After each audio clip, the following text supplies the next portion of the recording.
Henry's Avalanche talk provides education and training for skiers who want to go off-piste but want to learn how to manage the risk so they can stay safe and have more fun all at the same time. We do this through a program of Avalanche talks, which can be got online or at live events. And we also offer transceiver training, where you can learn how to use the equipment on how to stay safe, and on snow courses in Val d'Isère.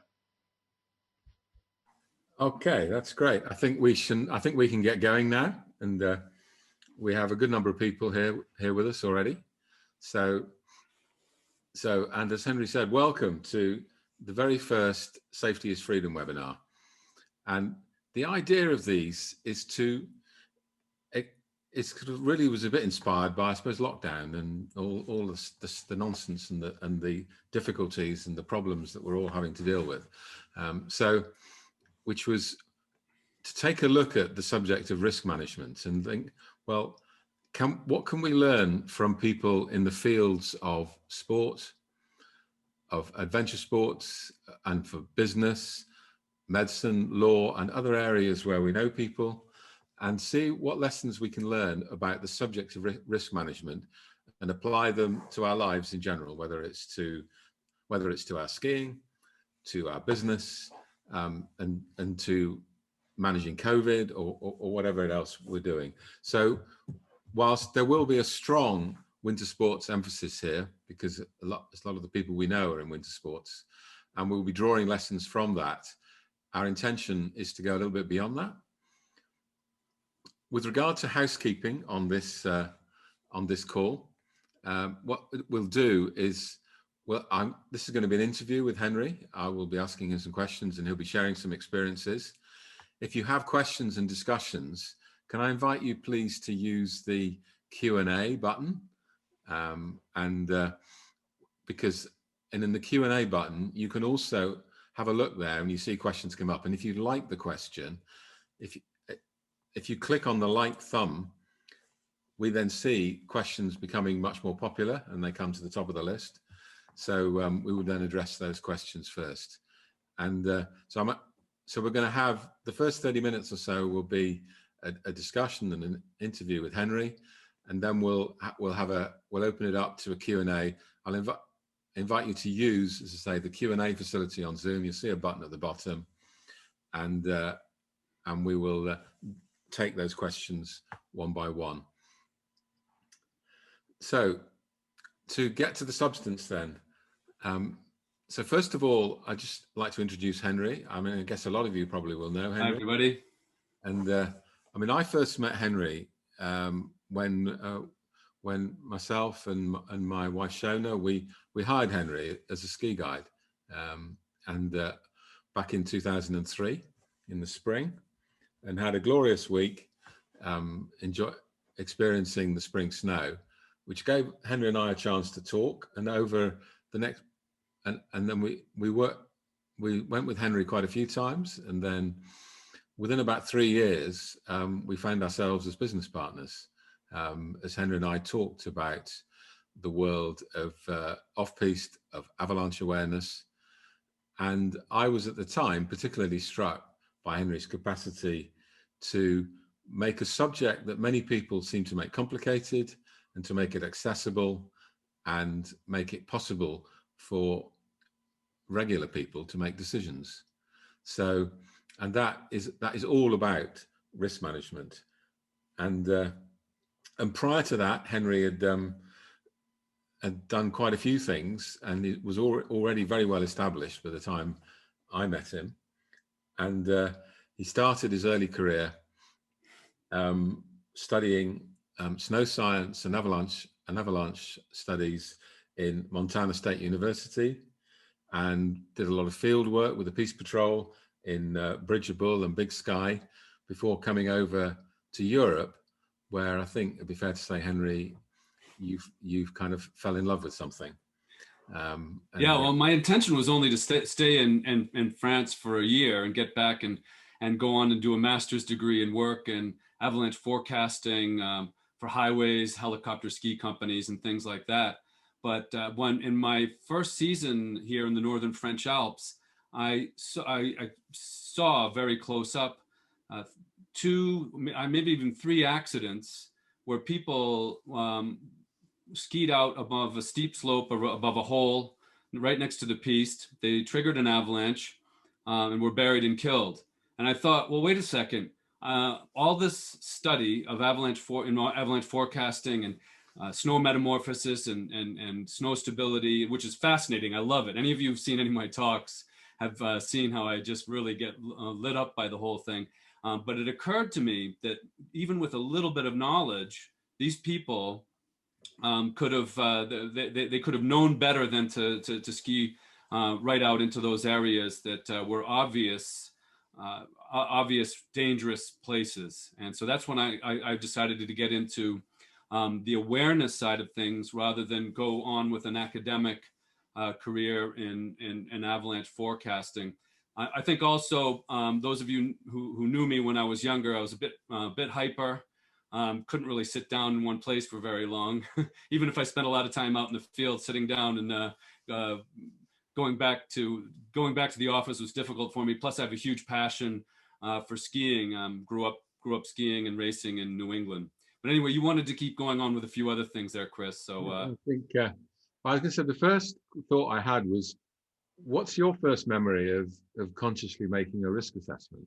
You know, I'm glad that you sent me these questions a couple of days ago, Chris, because I had to think about that, and then it dawned on me that it was an awareness of risk assessment first before I applied it, and it was while I was a student at Boston University doing a geology degree and French literature degree there, and then I went out to Montana State University for a year and a half or so to do the avalanche forecasting side of things. And it was during this time, coming aware of risk management in off-piste backcountry areas or in avalanche terrain, that I went out on practical research with the avalanche, the ski patrol in Bridger Bowl and in Big Sky. And during their avalanche control in the morning and also just throughout the day. And they talked a lot about above and beyond the explosives and setting off the avalanches and things, the consequences if you're taken here, or if the consequences if you're taken there. And sometimes it was just a few meters would be, the consequences could be almost certain death, or that you probably would survive the avalanche. One particular story that one of the patrollers in Big Sky told me was a story where a few years before was a ski patroller who had a lot of knowledge about avalanches and avalanche control. He was taken into this place, I think it was called the Snake Pit, which looked like a fairly innocuous kind of place, but it was a steep slope above like a hole. And it was a small avalanche apparently that took him, knocked him over. And the snow, it was only a small crown line of about 20-30 centimeters apparently. And this poor guy ended up with his feet in the air and his head underneath the snow. So like a meter and a half underneath the snow. And his feet were sticking out and apparently they were wiggling. And the other patroller who was with him didn't have a shovel or anything. So skied off to get the rescue. And of course, we all know that you only have about 15 minutes to live if you're in that kind of a situation with your head underneath the snow. So they came back and he was dead. And there was two things that impressed upon me was steep slopes above terrain traps, especially holes.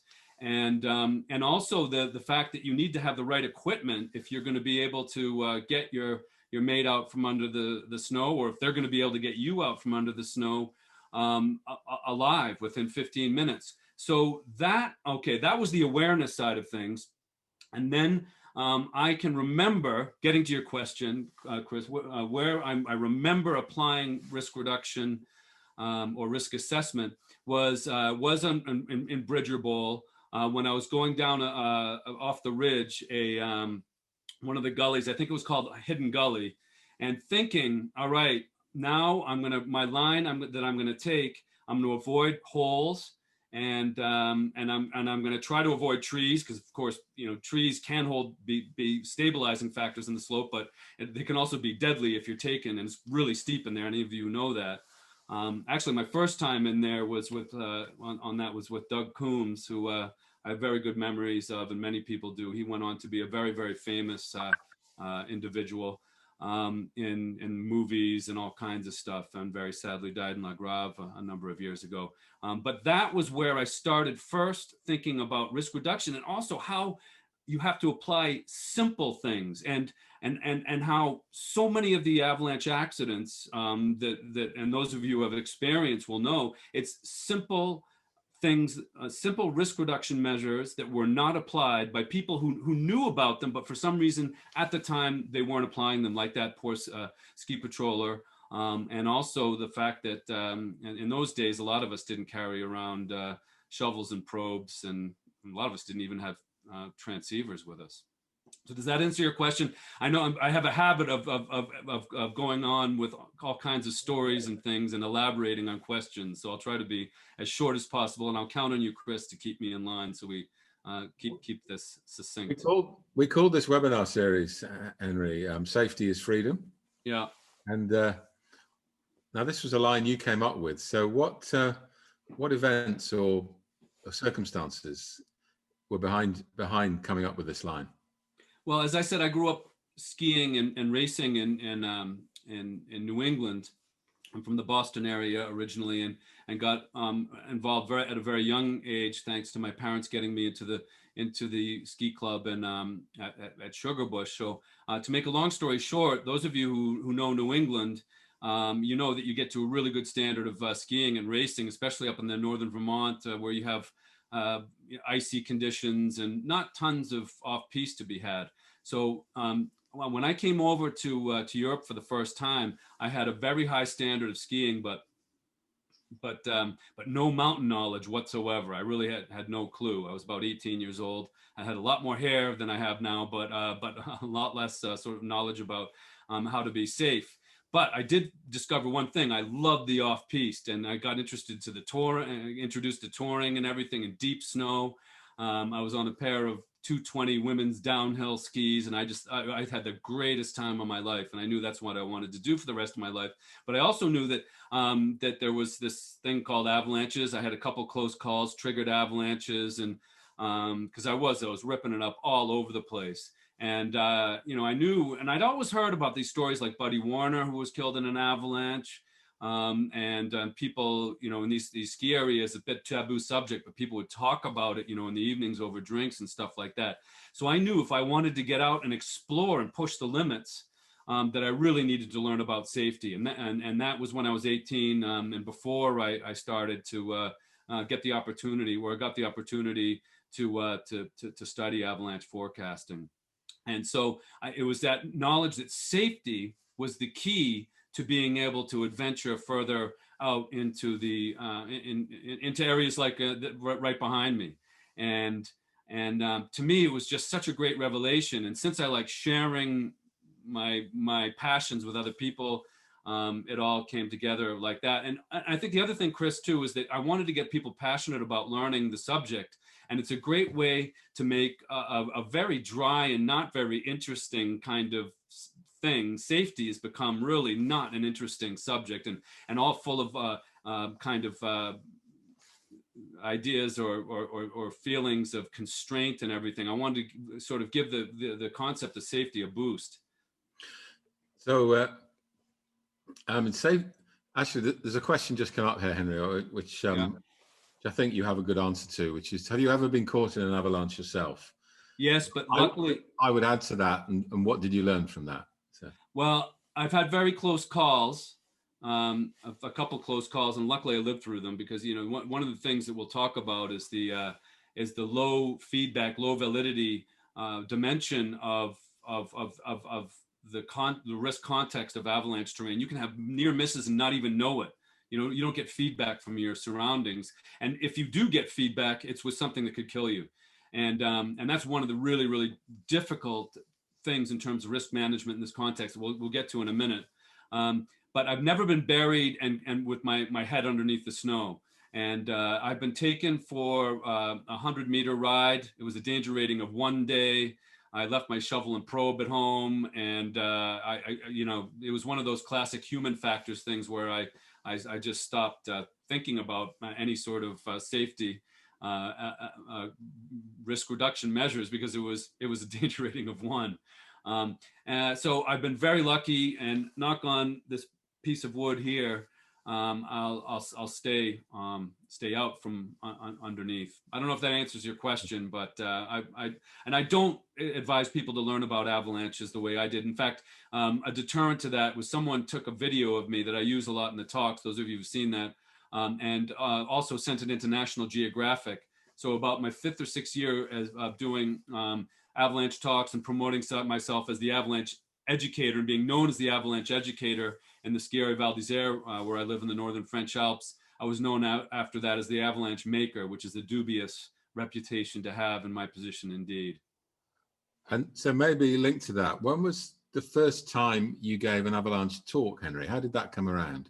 Well, it came around when I had pretty much decided when I was in France, in the French Alps for the first time at 8. Oh no, you know what it was? It wasn't when I was 18. It was 5 years later when I came back from doing all the studying, and I did an expedition in Alaska as well, and studied avalanche forecasting. So I had a lot more knowledge about it. And when I had made the decision to not pursue a career and go on to do a master's and doctorate and things like that, and do something in one of the avalanche forecasting centers in America or Canada or France, I came across a set of awareness slides, slides that you show images and things like that at the French Avalanche Association called the ANINA, and I thought, wow, this kind of thing could save lives, and getting the message out to people so that they might think twice about skiing over on a steep slope above a terrain trap. Is what terrain trap, for those of you who've seen the talk, is a place that'll exacerbate the effects of even a little avalanche and can cause death where you wouldn't even think it could. It could if you weren't over that terrain trap. So that experience is what gave me the motivation, and I started giving little talks around Val d'Isère. This was 1988. No, 1980. Yeah, gosh, I think it might be 1989, January of 1989, I believe, or 88. I can't remember, so long ago. And then this was in Val d'Isère, and there was lots of people who were interested in the subject. They said you should get someplace and do a talk for everybody, get the slide projector out and everything. And it was a guy named Gregor who was running Playback. It was a nightclub, and he said, I have a space at 7 o'clock in the evening. You can go on the dance floor there before the nightclub kicks off, at 11 or 12 at night. So it was Gregor Robertson, who went on to create GJs. Some of you will know him from those days, but this goes way back to Playback. And I did 2 talks in there, and people loved it, and I got all kinds of great feedback, got paid a little bit for it. And the next year, Gregor left Playback and went to start up this place called GJs, and then Dick from Dick's T-Bar took me on, and for about 20 seasons had me do the talks in his nightclub in the same sort of format, and driven by knowing people who had been killed in avalanches. You spend enough time, a year or two in a ski area in the northern French Alps anyway, or through Austria, Switzerland, and where there's great off-piste, you're going to know people who are killed in avalanches, very sadly. So does that communicate the motivation for it? And now the safety is freedom thought. I mean, when I first saw that, it kind of almost jarred a bit, because well, there's 2 opposite ideas in there. Yeah. How does that and then you get to feel it and know it and think, actually, there is something in the idea that if you feel safe, you are freer. Yeah. And you can manage safety. But what's how do you think about those bringing those 2 thoughts together in one phrase, Henry? Because I think underpins the whole risk management approach. Yeah. Really. Well, it's the whole idea of that if you apply the risk reduction measures here in avalanches, but also in other areas. I've worked now with people in aviation, with surgery, and even in financial planning and things. If you do an assessment and you look and you look at the facts and evidence, you do an information-based overview of what it is that you're going to move forward in, then you can confidently move forward in a sense that's much freer than if you're just sort of sitting there like, well, if you leave it down to something happening that you don't even know about, or some sort of random risk, then you're not a lot more fearful of something that could affect you. So it's the idea of looking at the key things that could lead to a high consequence event like loss of life or loss of livelihood. And what I've created is a framework so that you look at the key things that in most cases in past incidents have led to accidents. And if you check those off, and I'm not saying the checklists are everything, but if you look at that in a framework and apply those in your decision making, risk reduction, and also be prepared for a crisis, then you can move forward confidently. I just want to say one thing. I think we made a little bit of a mistake, Chris, when we were saying that when you feel free, you can it makes things a lot better. One of the dangers here that you always have to keep in check with a facts-based and information-based, evidence-based assessment is that a lot of times people feel safe in very dangerous situations, and so the idea is that you want to get to the place where you're being safe in a very, very objective way, and that's why you develop checklists in aviation, in surgery, and all these other areas that we've borrowed in the avalanche industry to make objective assessments of things, because we get led astray so easily with all the passion we have, and the fact that most of the time, if we're in a dangerous place, you don't trigger an avalanche and nothing happens. Like I said before, it's very difficult to go on near misses and learn from trial and error. In fact, it's impossible to learn from trial and error in avalanche terrain, because you don't get the feedback in the environment around you.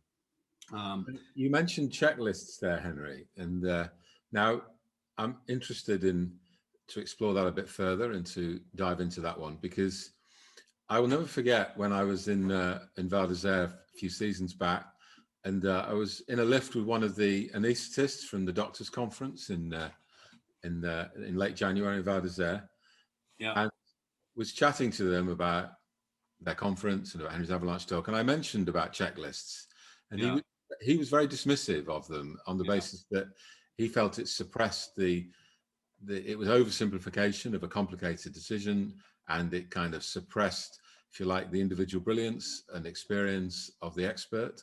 Yeah. And I think you've come across this attitude, whereas there are other people who believe, like the airline industry, who believe that checklists are extremely powerful, even though they are in some ways simple. Well, I mean, you get it everywhere when they're brought in, but let's take if you've mentioned the anesthetist and the surgical and the medical area. In surgery, I've done quite a bit of work with surgeons, and there's one surgical team I know in Devon who applies my framework and calls it patient safety is freedom. And the idea is to reduce the risk of avoidable harm and death to patients, and it's a growth out of the WHO, the World Health Organization surgical safety checklist, which this person is very critical about. So I'm just going to stick with the surgical safety checklist and what I know about it. And what you have to remember is that these avoidable errors that cause death and harm to patients, they most often come about as very simple mistakes. So these are intelligent, highly intelligent, very well-trained people who have to go back and check that they're not making stupid mistakes. And why is that? Because lots of stupid mistakes have been made in the past. What kinds of mistakes? Well, a surgical team will take a patient into the operating room and operate on the wrong limb. That happens thousands of times still a year, even in places that apply the surgical safety checklist or should be applying it. And other things, that's called wrong site surgery, and is often known as never events. And I'm going to get back to this never event and draw a parallel with avalanches in a second too. The other thing is mistaking the identity of the patient. And this happens so frequently and did so before the checklist that people felt that it needed to be corrected. And so what you need to do is just realize that that it's very simple, that knowledge now, we make about 30 errors a day. No matter how smart you are, how stupid you are, we make 30 errors a day. You have to accept that you make that. So that's when I talk about people who've made errors. I'm not saying that they are that they're incompetent or there is negligence that's happened. It's natural to make mistakes. What is irresponsible is not to put into place frameworks, checklists, or reminders so that you don't make stupid mistakes with high consequences. One of the things about all of these things, these areas of endeavor, Chris, professions or activities, is that they all are high consequence, meaning that there will be death or loss of life or loss of livelihood in the case of finances if these simple mistakes are made. And you can imagine if you were, and to take it to the extreme, things that have happened, if you woke up after surgery and they amputated the wrong arm. So anyone who complains about this kind of thing should stand back and think about all of the damage and suffering that has been caused by these stupid mistakes and say that, look, it's just a simple thing. But the limitations of the surgical safety checklist, from what I understand, number one, is that it happens right at the operating room. So there's already been the decision to operate, even if it was the wrong decision, even if there didn't need to be an operation. And then it stops after that. And there's also cases in these never events where things have been left inside the patient. And so anyone who criticizes it should stand back and think, well, anything that makes my job easier, and we talk about, like when we're talking about safety is freedom, we're trying to help people to be successful and enjoy their experience. A path to success and enjoyment is that you don't have to worry if you left a swab or a surgical instrument inside of someone. You don't have to worry if you're operating on the right knee or the correct knee or not. And so that's my, and about 95% of surgeons have that attitude, but there is a small minority but very loud minority of surgeons who are against it because they think it's an encroachment on their freedom. And me personally, I think it's a problem they have with the administration, whether it's, the NHS in England, there's too invasive and et cetera. But I do want to quote just one thing that is a validation of safety is freedom. And in fact, the exact same thing, Atul Gawande, who created the surgical safety checklist and wrote the book called the Checklist Manifesto. First and foremost, he said, what we're trying to avoid with this is when the basics are not followed. They were known, but they weren't followed, right? So, and then afterwards, what he says to all these critics is that if with discipline makes daring possible. Discipline makes daring possible. Safety is freedom. I'm not very good with discipline, so I chose freedom. I think that's interesting, Henry, because something I've noticed from other experiences I've had, which I won't go into now, but is that when there's an investigation into a serious accident or a serious problem, it's usually not just one decision or one event. They usually find a trail of mistakes or distractions or other things that, and that it was almost going to happen. Yeah. And I've always seen the checklist as a device to kind of interrupt that chain if it's starting to happen. The chain of events, or the Swiss cheese kind of thing. Yeah. Yeah. Yeah. Well, it's exactly that. And a lot of these things are very simple, and that's why they get criticized. I mean, I get criticized for saying, that you can be safe as driving your car for a day or so. Although I borrowed that from Bruce Tremper and his blog that I encourage everybody to read out there. It gives a good basis for how we define safe, what's safe and what's not safe, as well as what you can apply for yourself too. It's a good little article on risk. It's called "What are the Risks of Riding in Avalanche Terrain," I believe, and that's by Bruce Tremper. And it's part of an overall study that he did with a number of people in Canada and Europe on the overall odds of triggering an avalanche and comparing with other areas. And he said that if you are applying the basic risk reduction measures that you learn in basic avalanche classes and things like that, you can make off-piste or backcountry skiing as safe as everyday activities like driving your car for an hour. If you do not, then apply these basic risk reduction measures, then it can be surprisingly dangerous, as he says, like base jumping or if you're not familiar with base jumping, it's a pretty dangerous thing with this pretty high mortality rate. So this is another thing that all these endeavors and professions have in common, is that they're high consequence, death or loss of life or loss of livelihood, aviation, military or civilian, surgery, the avalanche thing, and avalanche risk management, and I forgot the other one we were talking about, and in finance to a large extent as well. So what I think I'd like to ask Henry a couple of questions now about the situation in France right now in relation to the opening or not of ski resorts. But before, and then after that, there are a number of questions cropping up in the Q&A, and I think we'll come back and we will address those. But before we do that, I would just wanted to ask. Can I just say one thing? Also, all of these professions and endeavors are avoidable too. So we're talking about the surgical safety checklist or frameworks, and none of these things are perfect. And it's been shown that you do not need to be perfect to save lives. But all of these areas are we're talking about avoidable accidents that are either triggered by the victim in the case of avalanches or the practitioner in the cases of surgery and others. So they're all avoidable. 90 to 95% of the time in avalanches, it's the victim that triggers avalanches. And in patient safety, for example, it's the practitioner or practitioners that trigger the avoidable harm to the patient.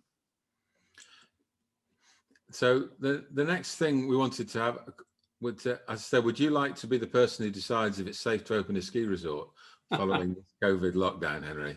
Well, one of the reasons I didn't go in to be a politician is because there's always going to be a lot of people out there who hate you, and you just want to try to get as many people to love you as you can, and hope that it's more than the people who hate you. And I'm sort of an embracing person. I want to embrace everybody and make everybody love me and make everybody have a great time. But I think in this situation, what do you think the main considerations would be? Well, again, thank you for giving me a little bit of warning on this one.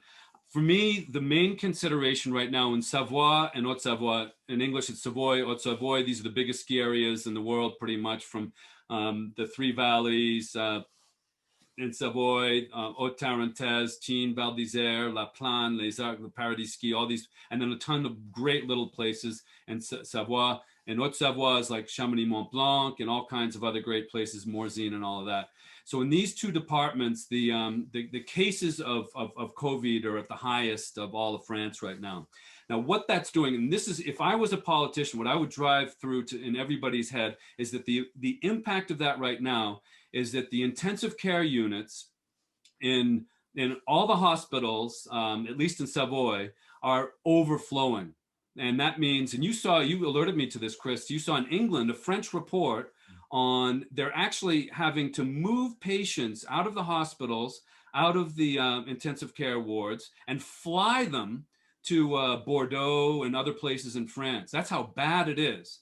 So what does that mean for visitors to ski areas? That means that if all of the attention is on the intensive care units and the hospital beds are full, and all of the attention is on those places, in the emergency room, as we call it in America, the A&E, accident and emergency is probably a better term for it used in the UK.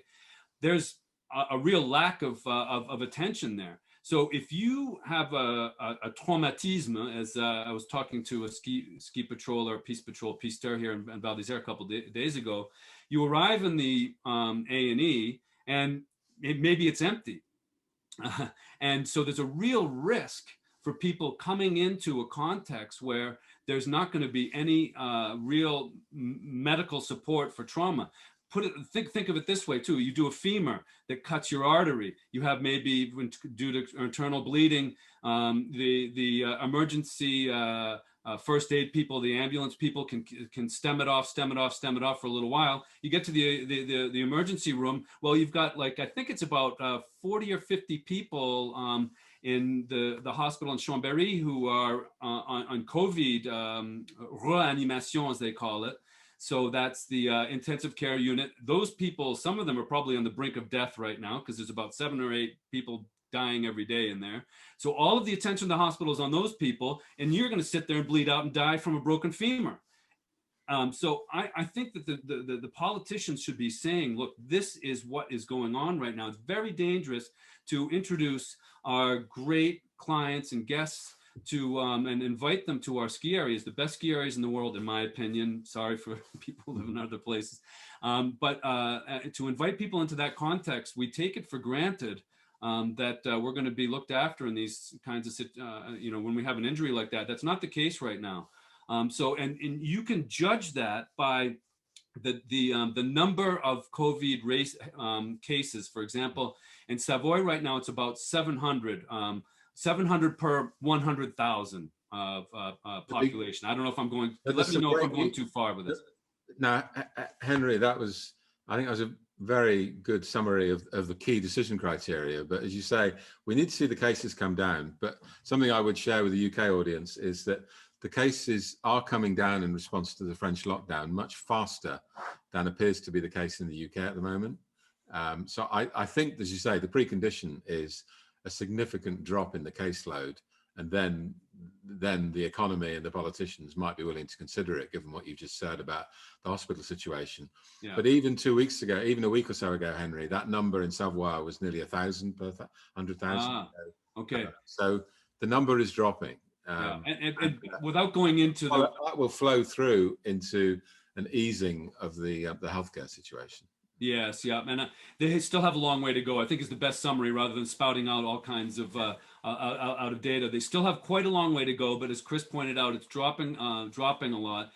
The other aspect is protecting people who are visiting the resort from the virus itself, which is it can kill people. And so what all of the ski resorts throughout the northern French Alps, and I'm sure in Switzerland and Austria, are taking precautions, like putting plexiglass up around the, as you've seen in stores and things like that. Everyone will be required to wear a mask from 11 years old upwards in age, in buses and public spaces, gel and things. I think, and I'm just going to venture an estimate based on the research I've done over the last few days, thanks to your prompting me with the questions, Chris. I think early January is a possibility. It's an optimistic possibility right now for opening, and for the context here to go down enough so that it's safe to for guests and clients of the resorts to come in, not only from the hospital context, but also from the COVID that's going around in all the resorts right now. I mean, there's the viruses. There's cases of virus in all of the resorts. So I would venture early January. I mean, in Val d'Isère, there's a World Cup events coming up. It's great from the 5th of December to the 20th of December. A whole bunch of events that can't have any spectators or anything, but at least that's something going on. And I have the impression, Henry, and maybe you can confirm this, that the resorts are planning and well set up to open, yes, but they are just waiting for official advice that it's safe to do so. Yes, and the media right now in France is preparing everybody for the next the next kind of overview from the president and the prime minister and the health authorities to talk about where we're going to go. It's next week, I think. Then there's talk about deconfinement, but it's like a gradual deconfinement, and they're already preparing, saying it's going to be minute steps by minute steps by minute steps. I think one of the things I've learned through this is just how dependent we are, and what a pillar of our democratic society that that the hospitals are. I mean, without the hospitals, I mean, I think of my son. Gosh, and I might even get teary over this. He went in for a ruptured appendix at 5 years old, a year and a half ago. He had about a day to live, and he was suffering in agony. If he couldn't get treated because the doctor was away treating 15 or 20 dying patients that were already sort of dying, he'd be dead now. And that's what happened years ago, didn't it, with ruptured appendix and things like that. Children, people just died. And it's very, very sad, because I like having them around. So, well, but fortunately, he's with us, Henry. So, isn't he? Yes. Yeah. We saw a picture of him just the other day, and yeah. So some questions here. Now I'm going to move on to the questions from the group here now, Henry, and in order of popularity. Okay. So I'm just going to read them out, Henry, and then we can chat. So okay. Groups are not led by a professional guide may have a significantly lower authority gradient than when there is a clear paid leader present. Yes. In groups of friends and peers, it might be the geek who is A, aware of the risk, or B, expresses an awareness of likely risk. Yes. What are your thoughts on how to express risk awareness when in the backcountry with a peer group? I have to say, that's a great question. That's a great question. There's a whole bunch of... You, Henry, always have the authority when you're with a group. If I'm with a group of mates, I'm like this. Yeah. Well, that's also, and excuse me, I know Chris always, he criticizes me for having a habit of doing this. I want to mention one thing about professionally guided groups before I answer that question. I think it's really important, and we talked about the criticism of checklists and teamwork and risk management and things like that, and the simplicity. One of the big criticisms of pilots when they introduced the co-pilot to actually assess the pilot before takeoff was that their authority was being undermined. And but it's been shown in so much research, many of you will be aware of right now, that a co-pilot is really, really important, especially when the pilot is in that kind of autistic, narrow kind of mode of decision making, and they're not seeing, they may be seeing something important on their screen, but there's maybe a mountain they're flying, and it's up to the co-pilot to tap them on the shoulder and say, well, what about this? So I encourage everybody out there who's skiing with professionals, whether it's me or whoever, to appropriately but consistently ask questions for your own learning evolution, but also to get that professional out of that automatic, impulsive decision-making modes that we slip into so easily in these environments, and that's what leads to these simple mistakes that we make. Does that make sense, Chris? And I think you should choose your professionals based on that, because if you look at the statistics,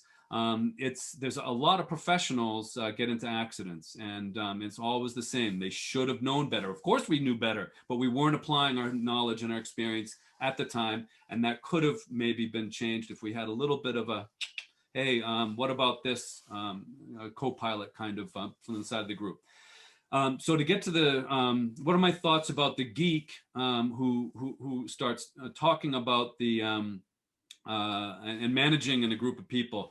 Well, I talked about a minute ago the decision, the groups together, checklists, the criticism of checklists you brought up, Chris, are validly criticized if they're pointed to as the only solution. You need teamwork to go with it. And everybody's got to be on the same page. I think upstream before you go out onto the mountain. The same thing in surgery, like we talked about, the checklist only comes in at the point of surgery. There's a whole decision-making process upstream in surgery. There's patient consent, and now they're talking about shared decision-making. Oh my gosh, this patient has something to say about the surgery that that's going to happen to them. Where they talk to the surgeon about, to start with, whether or not it's a good idea to have the surgery in the first place. So what my first advice is that the team, all right? So it's not just frameworks and checklists and things like that. The people you're going out with, and so you don't get in a situation. I'm not sure if you were applying by the geek, being perhaps the most responsible one, but if you have that sort of human factor trap, as it's called, of the expert halo, that geek is going to be not listened to at all in that group. It's the person in the group who seems to look and know what they're talking about, even though they may not have anything know at all what they're talking about. So that kind of thing needs to be sorted out beforehand, upstream, by choosing the people that you ride with, and also going over. I'm going to come out with I call it a framework, because I have a whole first set of decision making starts the day before, like looking at the avalanche forecast and stuff like that. In fact, you can look at a brief overview on it on my last blog post called "Safety is Freedom," and I have a framework that starts with the decision-making process, and then risk management, and then the crisis management. So I know I didn't address the whole your whole question there, but the simplest is okay, Henry. I think we're ski with people that you know and you trust, and have a discussion beforehand, so that you can be all on the same page when you're out on the mountain. And just for everyone here, by the way, these broadcasts will be reposted on our website under a new web page that's not there yet, about weather webinars. They'll be on our YouTube channel. And we're planning to repurpose this as a podcast, so that people can just listen to these. And so all of those, we will send out information about that on our Facebook and on our email list, as we normally do. Another question there, Henry, is this is from David. Hi, Henry and Chris. I went to my first hat in David Euler. No, David Cuttill. Okay. I went to my first hat in Val d'Isere in 2003. Since then, avalanche airbags have become almost mandatory. And how has airbag use changed the way we manage ourselves in the off-piste? That's a leading question if I've ever heard from one. We're talking about risk compensation, maybe, or taking extra risk because you have the equipment. Certainly that's there. There hasn't been a formal study on that yet, but all of the avalanche professionals that I know agree that there's going to be, I think the technical word is risk compensation, or risk homeostasis, or whatever. It means that, if you have equipment like that, you're going to be taking extra risk. Of course that's going to happen. But at the same time, the international avalanche safety community professionals has embraced and endorsed the avalanche airbag as the best way to survive an avalanche if you're in it, because it keeps you on top. 70% of all avalanche deaths happen because of asphyxiation, and if something can keep you on top, that's a great bonus. So what we need to do is, this is kind of an individual thing, I think, is dependent. You have to look at yourself. And avalanche experts have said this, and very well-known avalanche educators have said that avalanche safety is more about knowing yourself than about avalanches. And this is a perfect question to introduce that concept. And I'll tell you just one thing that I do, because I wear an airbag a lot, because it has definite benefits, and I encourage people to wear it. I don't put it down in the obligatory transceiver, shovel, and probe, though. For basically the risk compensation reasons. So I wear it most of the time. When do I not wear it? I don't wear it when it's most dangerous, when it's most unstable, when the best snow is out there. If there's a danger rating of 4, for example, where I'm going to stay on slope steepnesses of mainly areas that have slope steepnesses of less than 30 degrees, I won't wear it, because I'll see, as every time, most of the time nothing happens, people will be ripping it up and getting great turns all over the place on really steep slopes and stuff on a danger rating of 4. Where you know, most of the time nothing happens, but then there's a couple people are taken, usually 1 or 2 people killed in the region, and I just need that to help me from just someone saying, oh come on, there's John or Fred or Jean-Francois did that line over there, can we do it, and I don't want to imply there that it's clients or mates who influence me in that way. It's also myself. I want to get out there. I want to have fun, and I want to show people a great time.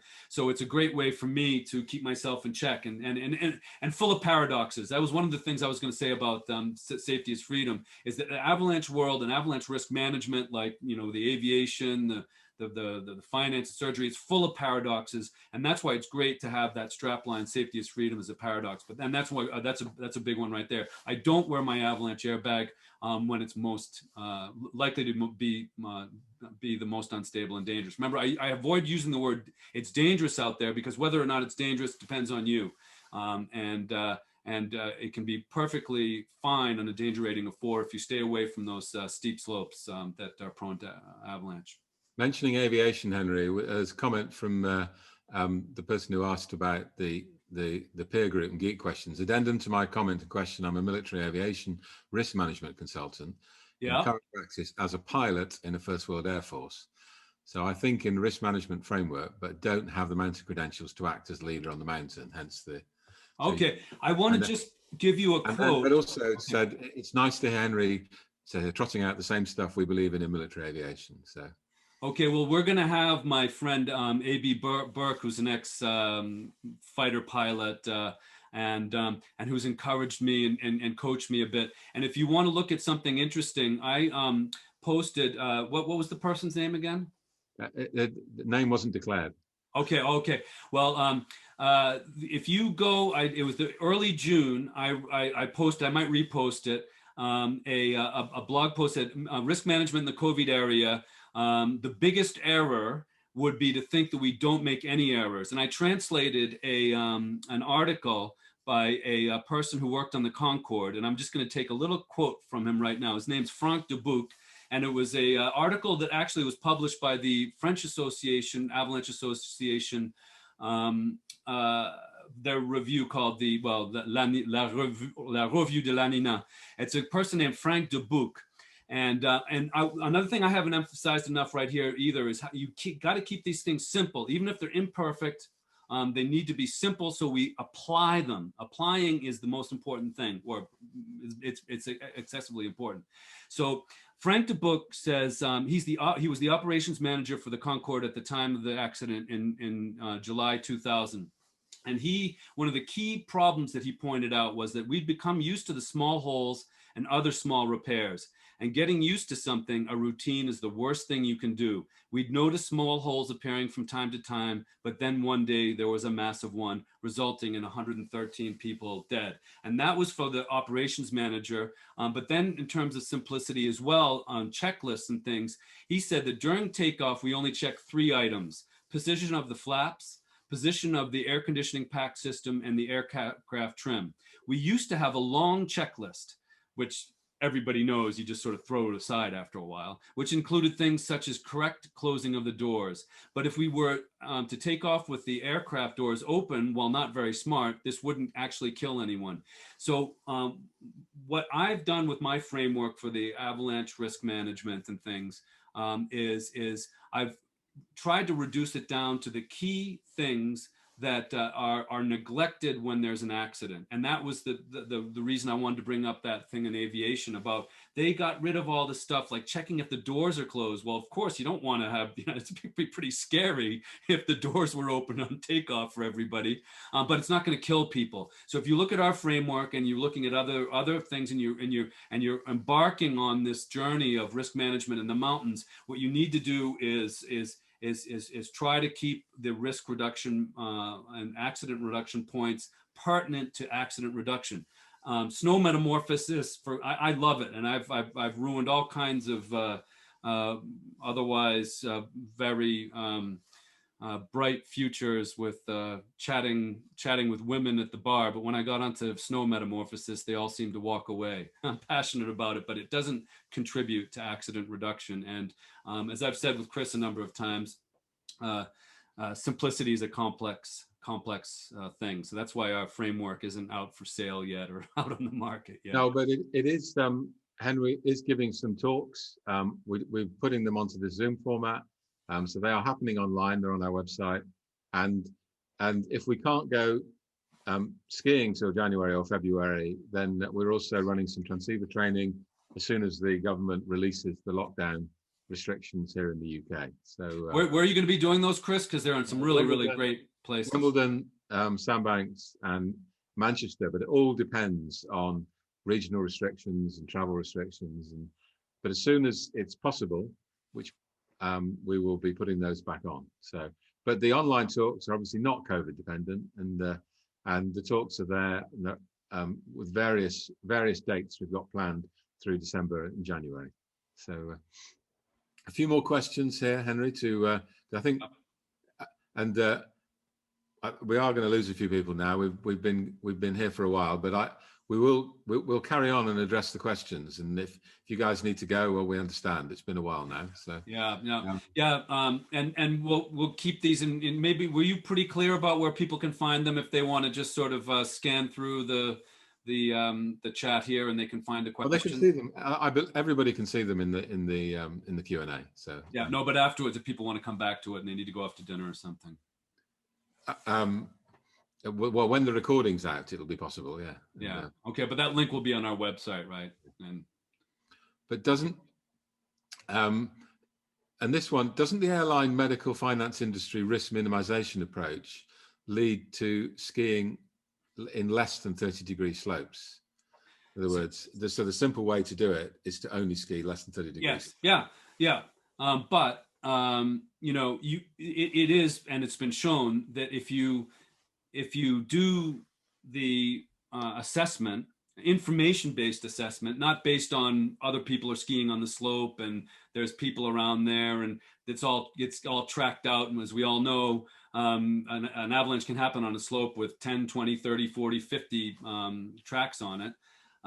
So if you're not basing it on quick, impulsive human factors that lead to human factors traps, if you're not doing it on those sort of impulsive sort of biased, wrong kind of decision making, and doing it more on like the recent avalanche activity, then it's very reasonable to go up onto 30 slopes and into areas that have slopes of 30 degrees or more. And if you've done the steps of decision making and information-based risk assessment, and then you apply the risk reduction measures like avoiding terrain traps, then you can reduce the risk down to that of the driving for an hour or so a day. That's our reference point. So it's perfectly reasonable to do that.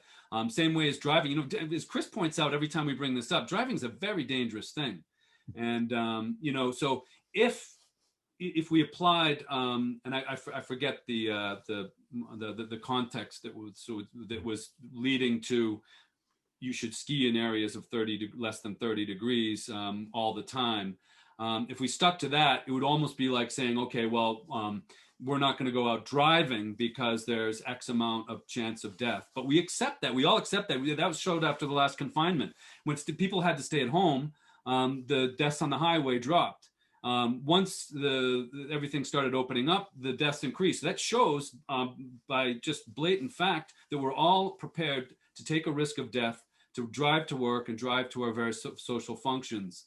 And so that's acceptable. And I think that certainly in skiing, and if you think it through and apply the risk reduction measures and really get to know the subject, that it's reasonable to ski up on slopes of 30 degrees or more. But I certainly, for those of you just starting out, staying around the 30-degree slopes, less than 30-degree steepness and 30-degree slopes is a great way to do it while you're learning. And I know, like Chris, as we get older, I spend a lot more time. Well, I spend a lot more time on slopes that are not of less than 30-degree steepness. I spend a lot of time in slopes less than 30. Yeah, and you know what? As I'm reading about, there was an assessment by Bruce, a contribution, a comment by Bruce Tremper on a recent article in the American Avalanche Association, the Avalanche Review, about on avalanche hazard standards. But he says that he almost never goes on to 30 slopes of more than 30 degrees, and he always accuses the mountain slopes with snow on them of being guilty before proven innocent. And he says he's scaredy cat afraid. And this is one of the greatest avalanche experts out there, published all kinds of books and everything. So that's a great point to bring up. But and this is also where safety is freedom is that you can with the information decision making and risk reduction measures, the simple ones, and applying them, you can then decide based on fact and evidence when you want to take a risk and really push the limits out there if you want to. But there you at least know what you're up against, and you're not leaving things to some random chance. But I think you would argue, Henry, that if you go, you can still go into slopes greater than 30 degrees if you apply all of the guidance, all of the checklists, all of the risk management principles, and bring the risk down to similar to driving the car. Yes. Oh no, I agree with that. I mean, skiing steep slopes, the steep and deeps is awesome. I mean, that's one of the reasons why I'm here and I'm doing it. I love that. I really love it. And have I taken too much of a risk? Many times I have. And the key thing is you gain experience, and I'm talking to professionals out there too, is not to mistake getting good or with being lucky. And in fact, I show this in my talks now. There's a cover of the American Avalanche Review, and geared towards professionals. Are we good or just lucky? And that's a theme that actually I'm going to be doing for a group of algo traders in the city coming up soon, because it's very good in these low feedback environments. It's very easy in these low feedback environments to start getting up this sort of algorithm where you have this sort of plan to this kind of equation that makes you successful time and time again. And you can be successful and not and be quite reckless for years and years and years in off-piste skiing. And then something happens that you otherwise thought shouldn't happen, and then everything comes down, and there's all kinds of chaos and death. I have a couple of linked questions, Henry, on more COVID type questions here. Okay.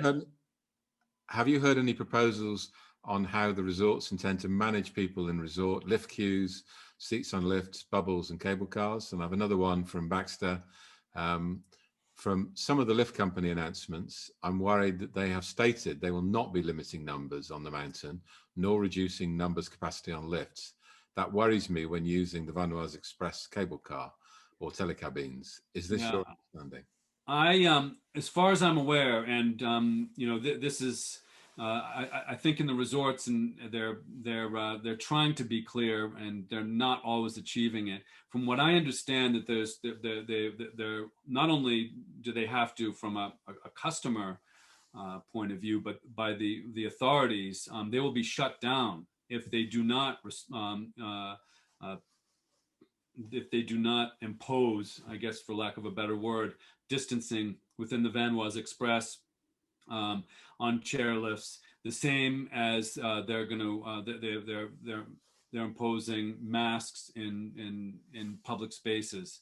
So as far as I know, there's also the authorities that are going to be checking over, and of course, in some ways, I'm glad that they're not very efficient at lockdowns and applying all of this stuff, because we are in a democratic world, and it shouldn't be perfect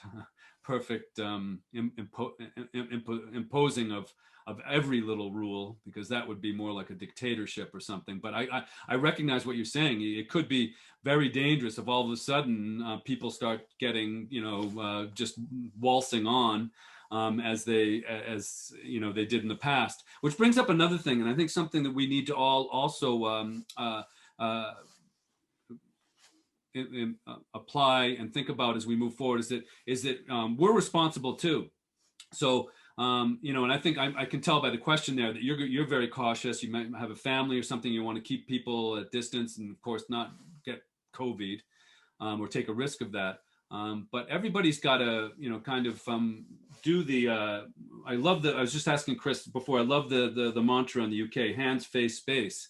And if in many ways the resorts and the authorities shouldn't be having to impose this, we should be able to do it ourselves. And ultimately, that's the safety is freedom as applied into the COVID. Is that if we apply our safety measures, then soon we'll be free of these sort of restrictions. But in some, I believe that the resorts are going to have to apply these measures, and if they don't, they're going to be shut down.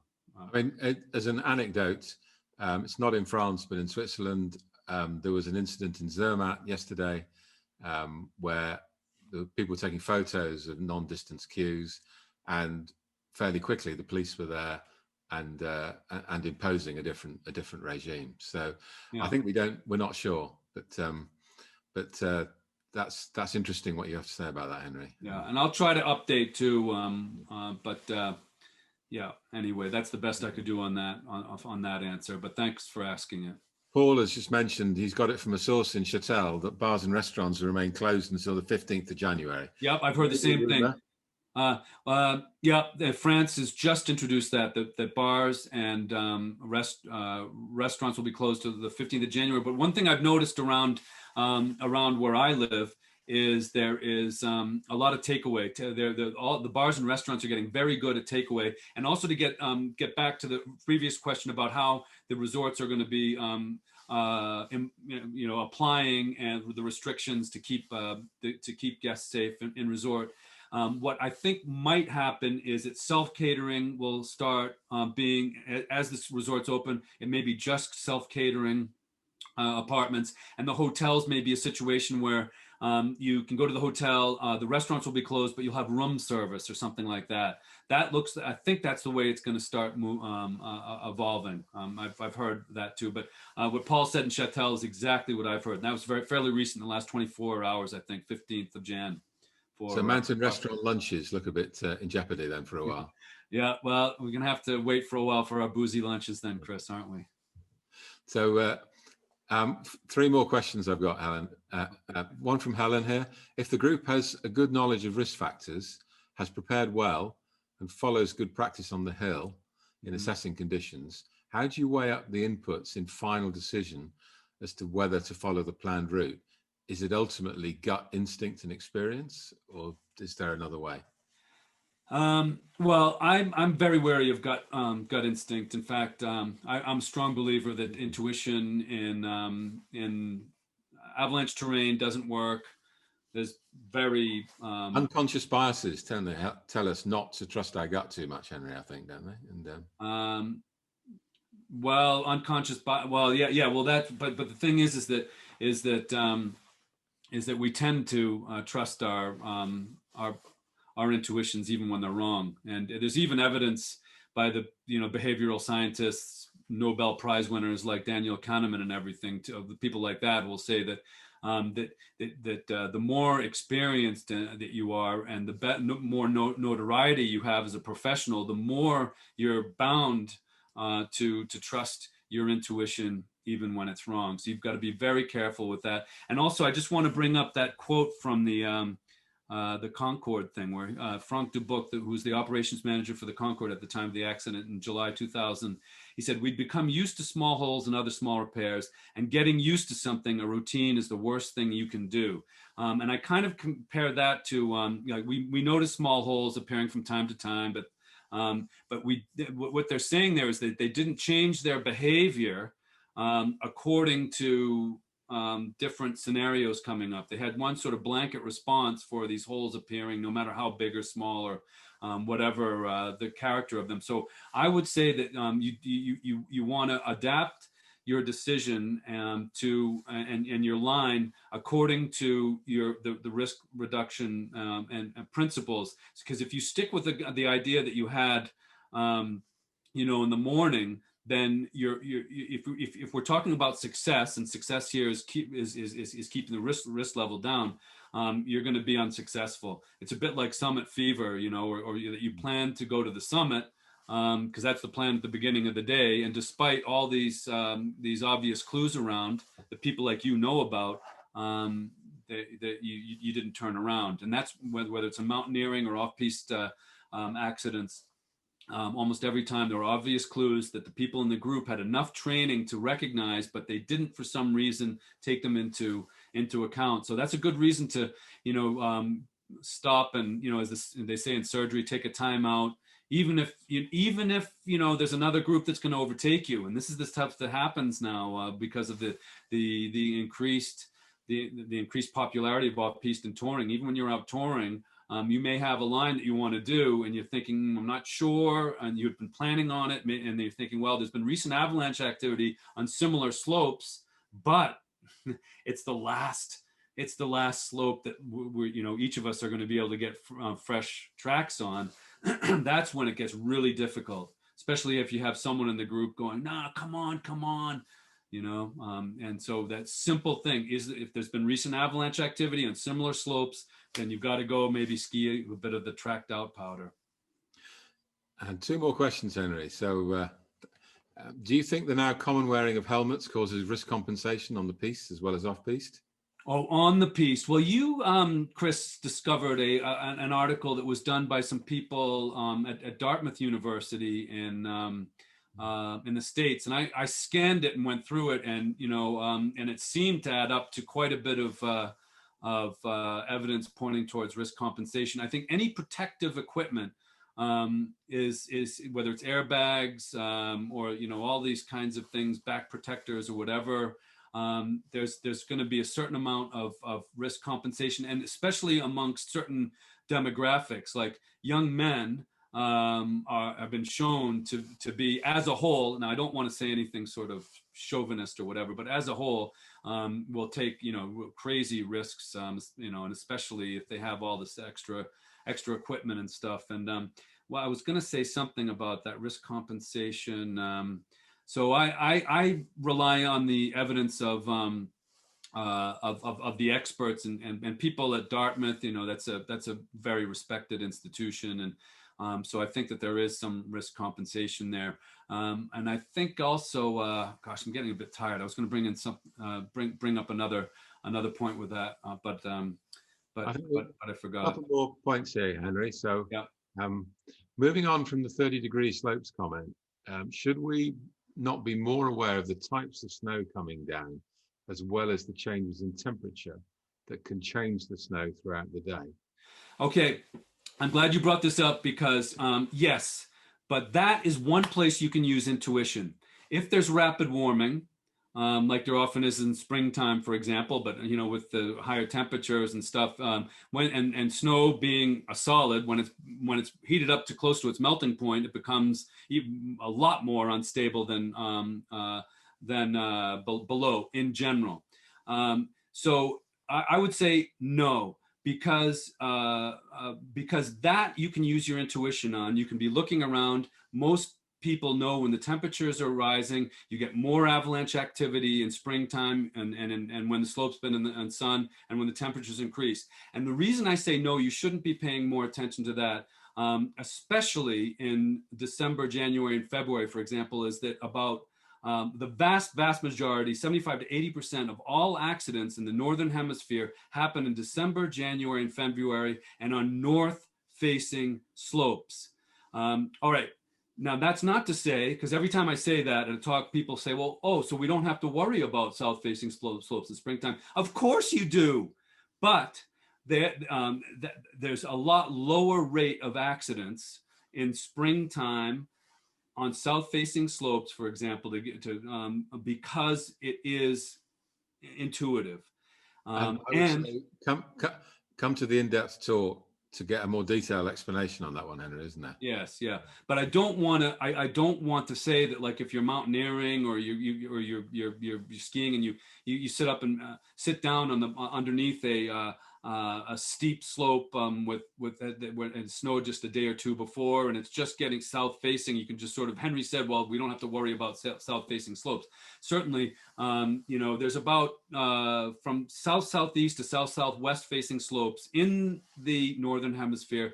It's about 15 to 20%, I think, if I remember correctly, of all accidents. So it's significant, but you need to be looking at slope angle as the most important thing, and triggering of dry slab avalanches, especially in December, January, and February. And then in springtime, I will address that with, and you can also Google it or do a search on our website, skiing the smooth spring snow, and it'll come up. Like I've done a one pager on how to get great skiing in springtime with a spring snowpack. All of the experts will say, spring snowpack is the stablest, most predictable time of year. So that's my answer to that. And the last question. Comments, I'm happy to hear back from you. Last question on this session. Is it the case that in a tragedy, the most qualified member of the group, e.g. an instructor, can become the one held liable?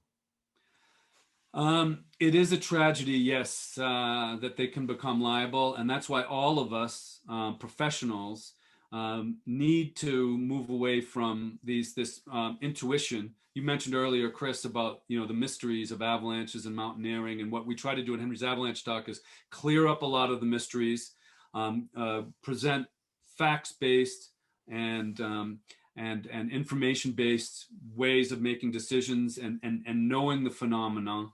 And intuition and this sort of mysterious kind of, I have this feeling kind of thing, that doesn't work.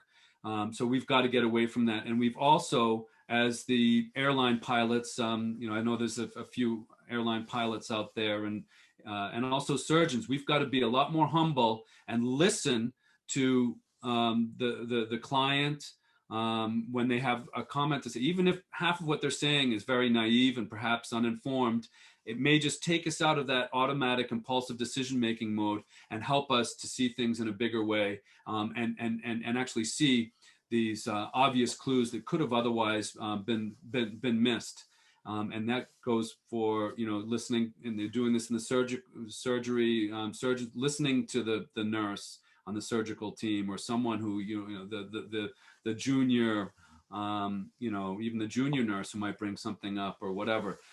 It is a tragedy, but it happens in all professions. And I think also one thing I wanted to point out here is that whether it's the surgical safety checklist or other things too, it helps you if you can keep a record, at least in mind, that you went through those points, the risk reduction points and the decision-making points. And if you've done it with a client, then that will be the evidence that showed that you were being responsible out there. And when people get charged, whether it's in other professions,